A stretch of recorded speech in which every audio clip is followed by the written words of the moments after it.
little excerpt, and Bonnie is 10 years old when the book starts, and what she has learned at school, she's learned how to knit, and this has opened up a world for her, except this is 1964, it's a working class family, there's very little money, and her teacher advises her to find woolens and unravel them and wash them. So this becomes her aim in life, really. So this is about Bonnie. All through the summer holidays, I thought about where to find possible woolens. In my best daydream, our kitchen was transformed into a magical cavern. Skeins of brightly coloured washed wool hanging from the wooden clothes area that is attached by pulleys to our scullery ceiling. I would look picturesque and interesting. Patched velvet trousers with a knife tucked in my bejewelled belt. I'd be like the robber girl in Hans Andersen's The Snow Queen, as wild and as savage a little animal as you could wish to find, as I unravel pullovers, winding my balls of pink, blue and yellow wool. But where was I going to find pullovers to unravel? No luck with Aunt Ed. She'd converted my cousin, Susan and Uncle Brian to cardigans and jumpers made of cortel. Machine washable, she said proudly. I didn't waste my time asking Mum and Gran. I knew exactly what was in their cupboards, everything in black, navy, beige and brown. Nothing wrong with autumnal colours, Mum said, but there was. I was after red, anything in pastels. I'd accept green providing it was lime or emerald. Suddenly, people were only as interesting as the woolen content of their clothes.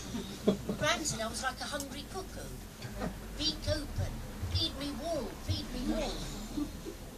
By the time autumn came, Mum had given in. Yes, I could buy woolens in the jumble sale, but before they came through the front door, she would check them rigorously for moths. They must look clean and be smell-free. The first jumble on our calendar was held at a church some distance away. Gran wasn't keen. What about waiting a week or two and going to St Clement's, she said. Well, that's 2 weeks off the jumbling season, Gran. We'll be running into Christmas fairs. She looked only half convinced, so I continued. And we may get better bargains in a church where we're not well known. We're not bank robbers, Bonnie, she said. There wasn't much of a queue. Gran and I were near the front, and because of the rain, the organisers opened the doors early. In we went. A second to get our bearings, then heads down and rushing across the hall. Me to the clothes stalls, Gran with nearly everyone else to White Elephant and electrical goods. Not much selection, the same drab colours we had at home, but on the men's stall I found a scarlet cardigan, a pale blue cable knit pullover and a hat with a pom-pom. I bought them and went in search of Gran. She was haggling over a battered crocodile skin handbag. I rummaged under the stalls through boxes and boxes of odd china and glass. Then something took my breath away as I stared into 2 insolent, beady eyes. It was a large stuffed seagull. I drew it towards me. It had a grey back. The rest of its feathers were mostly white. They felt crisp and hard under my fingers. In my head I was sure the seagull was a he, had bright pink legs and a yellow bill with a red mark on the tip. I leant my bag of woolens against the table leg and picked him up. It's a herring gull, the woman serving said. It felt as if I was actually carrying a live gull. Already he had a character, cheeky, naughty, with too much to squawk about. I imagined him in pride of place on my bedroom windowsill, looking out over the back gardens. What would the few blackbirds and starling make of him? I called him Sinbad.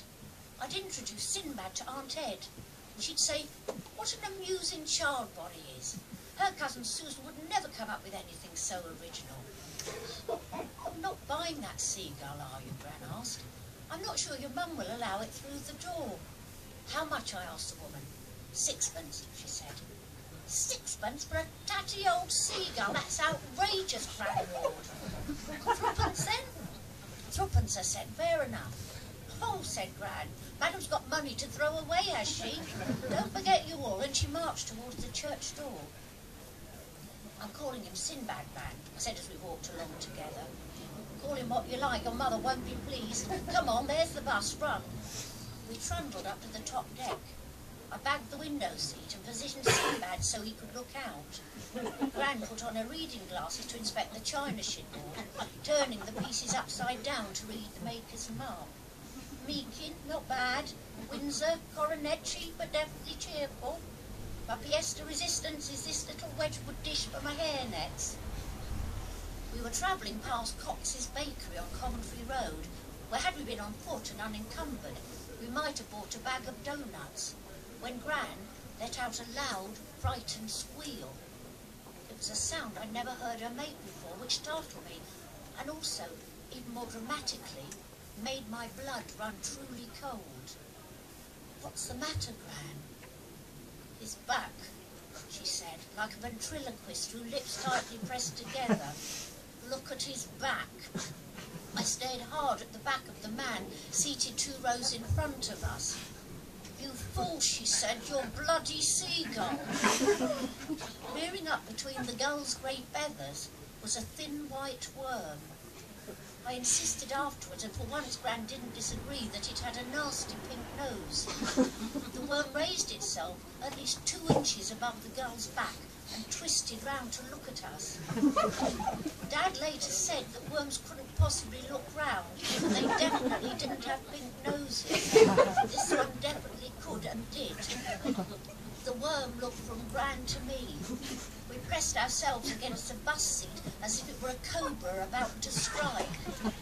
What will I do with it, Gran? I wailed. Go give it to me, she said. Perhaps it's full of worms. Gran groaned as if she'd been shot. Other passengers turned to look at us. She stood up. Leave it on the seat and come on, she ordered. I edged out from under the seagull, put it down carefully on the seat and joined her in the aisle. We headed briskly for the stairs. Hey, you can't leave that there, a woman said as we hurried past. Gran said, I'm afraid we must. Luckily, the bus was just about to stop at a zebra crossing, and off we jumped. We looked up. The woman who told us off was staring down at us, mouthing, disgraceful.